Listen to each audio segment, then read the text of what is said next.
So, but Socrates is not going to try to take over the world someday. So we're okay, right? Yes. No. Yeah. I mean, I'm just kidding. I don't know. I mean, those are great ideas for movies. Yeah, like Hal. Remember when Hal did Yeah. I that? mean, look, I've been a programmer in AI, all my life, really. Well, That is a theory which has never been proven correct, and I don't think it can. But the idea is that we're not really divine beings or anything else. Our brains are just a supercomputer, and then you throw in all this data, and a computer will be like us and suddenly become cognizant, come alive. not going to happen. It's not going to happen. I mean, not going to happen at all. There's a lot more to us, and we're born ignorant. So, I mean, how does that happen? It's a nice theory. You've seen it in a lot of different movies. Terminator and things of this nature. I don't see how a computer is going to suddenly become realistic and wake up and say, "Gee, I don't like your hair, so I think I'll kill you." I think I'm going to do that.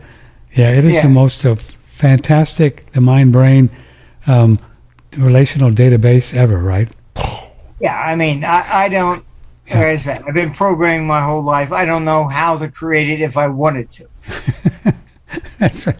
So, as I said, Martin Armstrong is here, and he is a good man, and he has just been at this a very long time. Armstrong Economics. He is kind enough to come to our little show every now and then and talk about what he's into. He has an AI thing called Socrates. It's not a thing; it's a AI thing. So is Martin Armstrong, what is it? It's an AI program, right? AI program.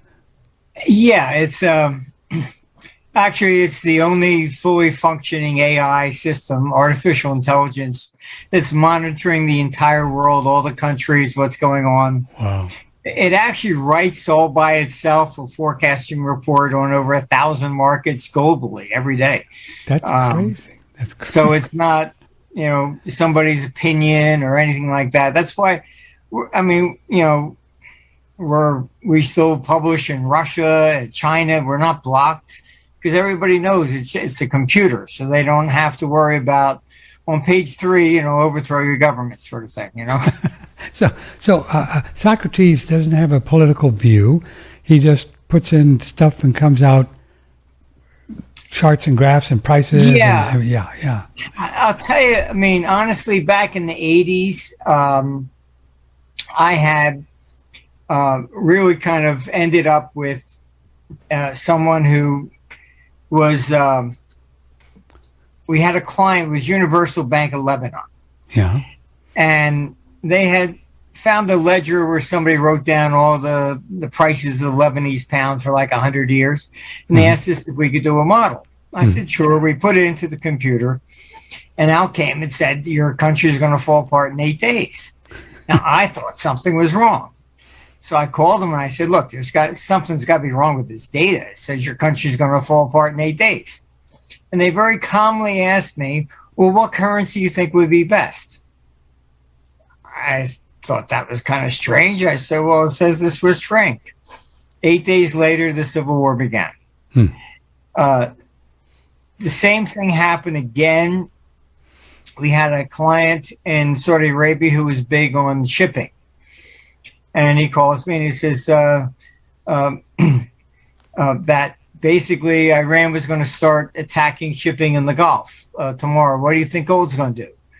I said, you tell me a war's going to start tomorrow? He goes, yeah. What do you think gold's going to do? So over the years, I learned that how does it do this? And the answer was kind of simple, really. I mean, when the Universal Bank of Lebanon called me, obviously they were seeing capital flows moving. So that's why would you ask me to do a model on something and then ask me which currency is going to be best? So they already saw something happening. So I think what the computer does is picking up that.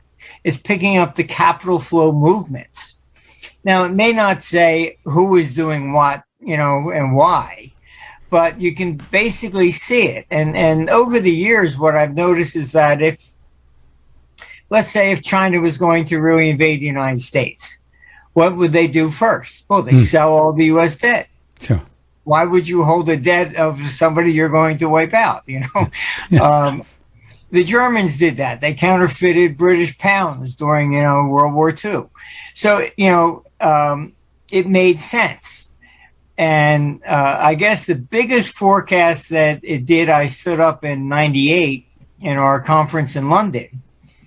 And I said, computers basically saying that Russia's going to collapse, and I give it a little more than 30 days.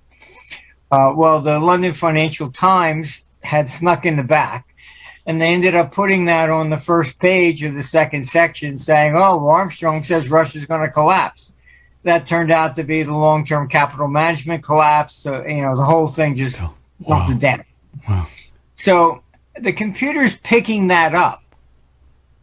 I mean, it took maybe a year later than I could see what the effects were. But, Russia is basically shipping out $50 billion and hiding it in the Channel Islands so you can still get more money from the IMF.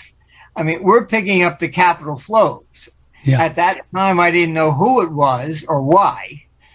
I understand. So, the explanation came later. Yeah, central banks aren't they private, Martin Armstrong, and so BlackRock and all this stuff?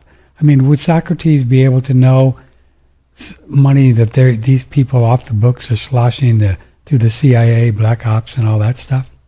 Oh, yeah, because Really? Effectively they're going to be spending it someplace. And it's got to go through a wire, you mean? And it's got to go through SWIFT or the I mean, it still has to go through the system. It's it may be off the books per se, but they're still spending it. So it doesn't matter. I mean, if you stole $1,000 from the bank, what are you going to do with it? You're going to go out and spend it. We'd still pick it up. You know what I mean? So right. So do you have to keep tweaking Socrates to adding new stuff, or once you get everything in there, it's kind of in? It's done? It's pretty much in. I mean, it's downloading data itself. We don't. I mean, 20 years ago we needed 240 people. It's now basically 6 people are monitoring it. That's about it. Wow. So it's doing a fantastic job. I mean, it's not politically biased. It's not involved in you get analysts say, well, I think, we're all right, we're wrong. I mean, that's human nature. Yeah. So, where Socrates doesn't do that. It's actually watching everything around. And I mean, being a historian of markets, I realized that if you look at things from a long-term perspective, they used to hunt whales for oil,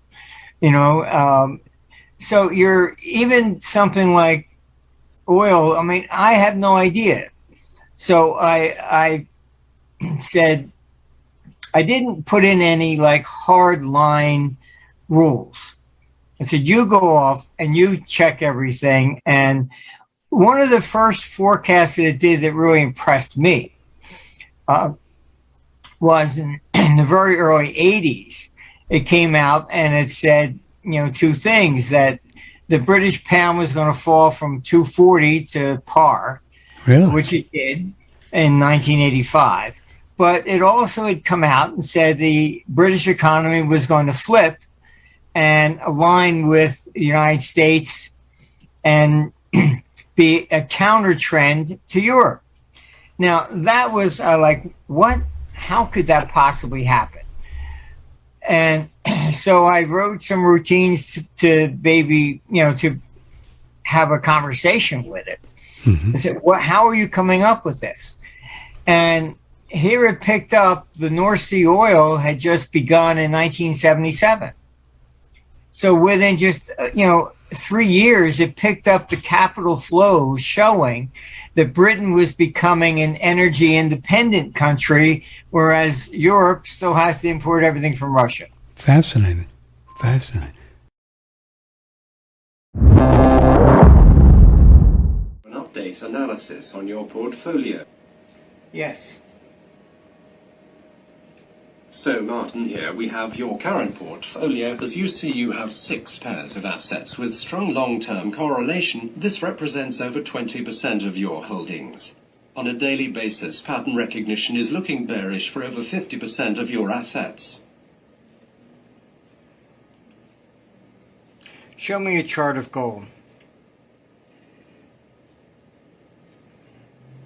Martin, please see below the chart of New York COMEX spot gold. From looking at the daily chart, it seems the current market is bullish. The volatility of New York COMEX spot gold is picking up, and that is something maybe you should take a note of. We can also see that we are close.